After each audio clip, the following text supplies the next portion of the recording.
I've been reading this incredibly useful book lately, and now I really want to share the best ways to improve English vocabulary with you. Hey, my fellow English learner! You're watching Fluent English with Lady Giraffe. I'm Olga, and today we're talking about evidence based methods for improving your vocabulary. No studying required. But we're not talking about no effort here. Don't get me wrong. Evidence based means supported by lots and lots of research, years and maybe even decades of research. I'm currently using 5 out of 6 of these strategies, and the sixth one looks so intriguing that I really want to try it out.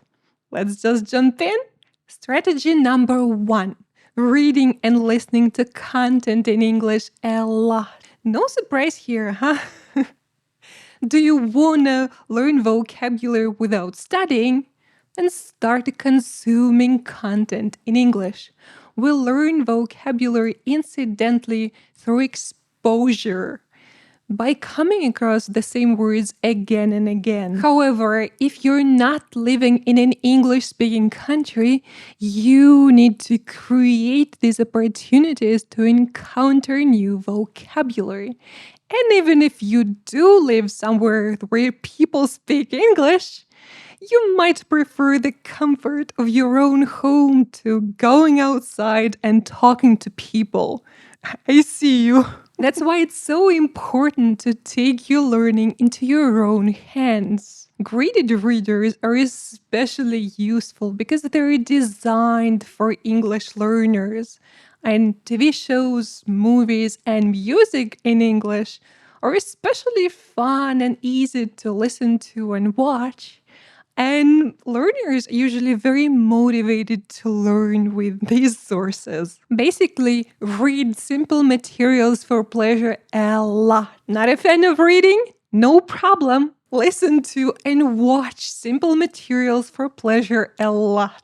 Strategy number 2, finding ways to use English. The thing is, to use English vocabulary effectively, you need to have the experience of using these words in speaking and writing.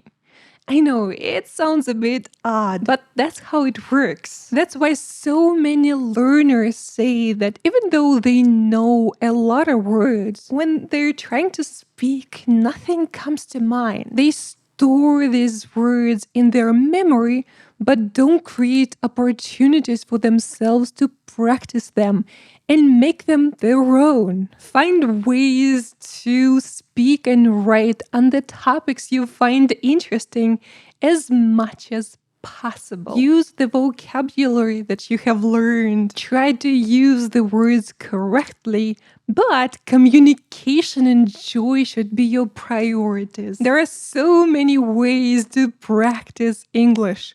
Having a journal or maybe a video journal, leaving comments on social media, maybe on YouTube, having a speaking buddy, discussing books in book clubs, or maybe discussing games or anything you like on Discord or Reddit. Your English is good enough to talk about the things you enjoy, no matter what level of English you have. Strategy number 3, learning word parts, affixes, and stems.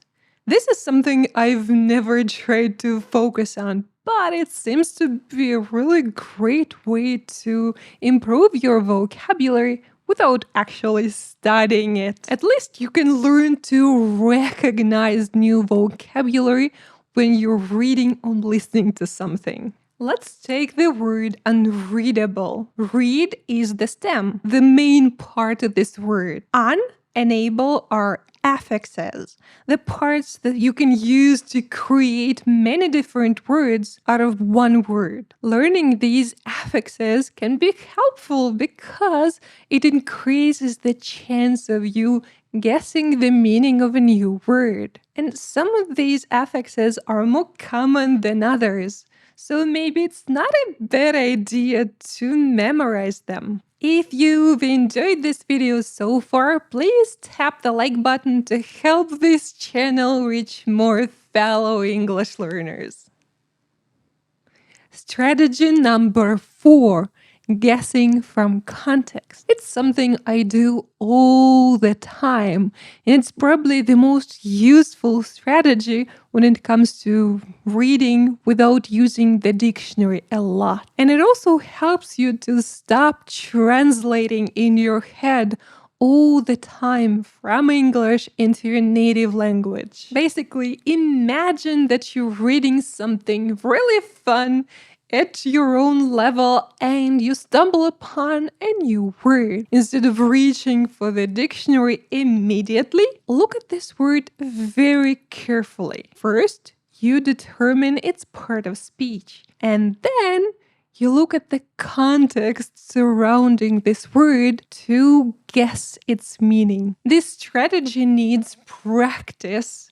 It's not something you can achieve overnight, but with time and practice, you'll do this in milliseconds with little conscious effort on your part. Strategy number 5, using dictionaries effectively. If you're not using an English dictionary, it's a good time to start. A learner's dictionary like the Cambridge or the Oxford dictionary is perfect for that. When you're reading and listening in English, the most important part is to find the exact meaning you're looking for. For speaking and writing, it's very important to understand how to use a word. I talk a lot about dictionaries and how to use them on this channel. Feel free to check them out. Strategy number 6, using flashcards. There are many studies that come to the same conclusion that retrieval practice and spaced repetition